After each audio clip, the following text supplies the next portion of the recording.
the surface of the sea the waves splash. Through them, the sun's rays shine clearly. The shore is sandy and soft stones. They call me to the waters of unknown lands. I love the sea in its vastness, where the sky and the water meet, where the bird's cry is endless in height, and the silence seems to quench my soul. When I stand on the shore along the waves, I hear the voice of the sea. He sings songs to me by heart, and the heart fills the ocean with passion.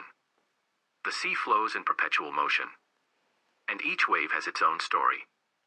I think I know its secrets, but it always remains a mystery of the sea. And when the evening goes down over the waters, the moon illuminates the dark mouths. The sea burns like a living fire suddenly, and he opens his wondrous soul to me. So give me the sea, the revelry of the waves, the majesty. Breathe in its freshness and the power of the waters.